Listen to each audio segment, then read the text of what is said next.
तो आज का हमारा टॉपिक है ब्रिटिश काल के दौरान जो अंग्रेजों ने सुधार और कानून बनाए उनके बारे में एक शॉर्ट तरीके से आज हम पूरा पढ़ेंगे।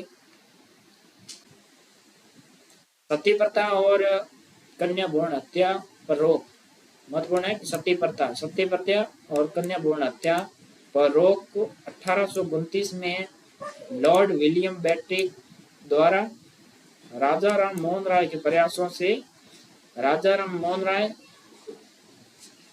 से और कार्यकाल जब कौन था, विलियम बेंटिक। दूसरा है लेम्स की नीति। लेम्स की नीति क्या थी? 1848 में लॉर्ड डलहौजी द्वारा राजाओं की अपनी संतान न होने पर गोद लेने पर पाबंदी लगा दी गई। उसे लेम्स नीति कहा जाता है, मतलब गोद निषेध प्रथा पाबंदी लगा दी गई। तीसरा है कि इंडियन काउंसिल एक्ट। इस तरह के प्रशासन में भारतीयों की भागीदारी को स्वीकार किया गया। ये 1861 में लॉर्ड कैनिंग द्वारा लाया गया।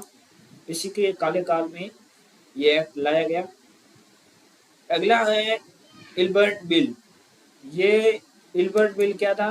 ये भारतीय और यूरोपियन मजिस्ट्रेटों को एक समान माना। भारतीय और यूरोपियन जो मजिस्ट्रेट थे, जो वकील थे, उनको एक समान माना।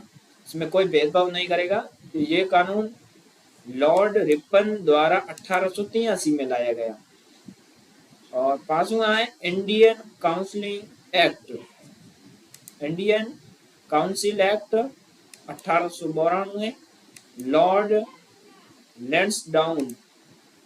ये क्या था? ये था केंद्रीय विधान परिषद में सदस्यों की संख्या बढ़ाई गई। जो केंद्रीय विधान परिषद है उसमें सदस्यों की संख्या बढ़ाई गई। और आगे मार्ले मिंटो सुधार। ये 1901 में लॉर्ड मिंटो सेकंड द्वारा अलग अलग निर्वाचन क्षेत्रों द्वारा हिंदुओं तथा मुसलमानों के बीच खाई बढ़ाने का प्रयास किया गया। फूट डालो राज करो की नीति द्वारा। तो सातवां है इंडियन काउंसिलिंग एक्ट 1909। ये लॉर्ड मिंटो, इसे मार्ले मिंटो भी कहा जाता है, लॉर्ड मिंटो सेकंड द्वारा मार्ले मिंटो सुधार भी कहा जाता है इसे। आठवां है द्विशासन 1909। द्विशासन 1919 लॉर्ड सैम्सफोर्ड सरकार द्वारा दोहरा शासन रोलेट कानून जिसे कहते हैं द्विशासन। लॉर्ड सैम्सफोर्ड सरकार का दोहरा शासन। और नौवां है जलियांवाला बाग हत्याकांड। ये 1909 में हुआ। लॉर्ड सैम्सफोर्ड था उस समय। ये जनरल डायर द्वारा ओ डायर और एस डायर और अमृतसर में जलियांवाला बाग में हत्याकांड हुआ। कब हुआ जलियांवाला हत्याकांड? 13 अप्रैल 1919 लॉर्ड सैम्सफोर्ड उस समय था, इसके काल में हुआ। रोलेट एक्ट कब लाया गया? 1919 में लॉर्ड सैम्सफोर्ड के काल में। सरकार के स्वाधीनता संग्राम को कुचलने के लिए असाधारण अधिकार दिए गए और जनरल डायर को कमांडर बनाया गया इसमें। और आगे बढ़ते हैं, 11वां है साइमन कमीशन। ये 1928 में लॉर्ड इरविन सुधार कार्यों पर रिपोर्ट तैयार करना, प्रशासनों में द्विशासन की सिफारिश किया। भारत के संघीय संविधान के लिए सिफारिश, भारतीय सेनाओं का भारतीयकरण करना, इसे साइमन कमीशन 1928 लॉर्ड इरविन के काल में। आगे बढ़ते हैं, गांधी इरविन समझौता 1931 में लॉर्ड इरविन कांग्रेस ने विरोध प्रदर्शन समाप्त कर दिया और दूसरे गोलमेज सम्मेलन में भाग लेने के लिए अनुमति दे दी गई।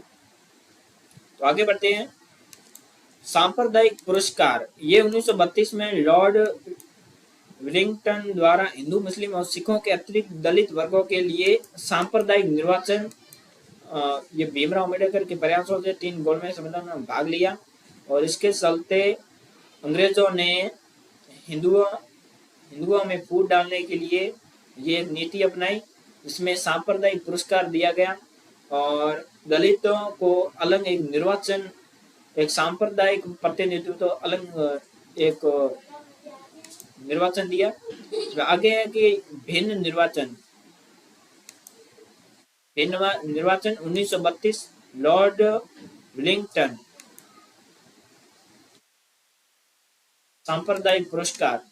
और आगे है गवर्नमेंट ऑफ इंडिया एक्ट, ये 1935 में लॉर्ड विलिंगटन के काल में ही आया और संघीय संविधान का प्रावधान किया गया। और क्रिप्स मिशन, ये 1942 में लॉर्ड नीलीथंको और दूसरे महायुद्ध के बाद भारत के लिए डोमिनियन दर्जे का प्रस्ताव रखा।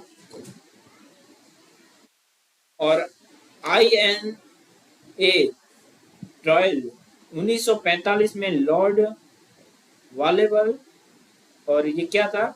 INA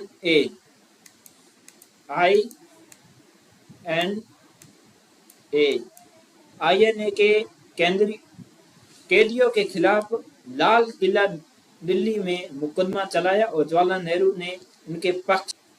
कैदियों के खिलाफ लाल किला दिल्ली में मुकदमा चलाया गया, तो ये लॉर्ड वावेल द्वारा 1945 में।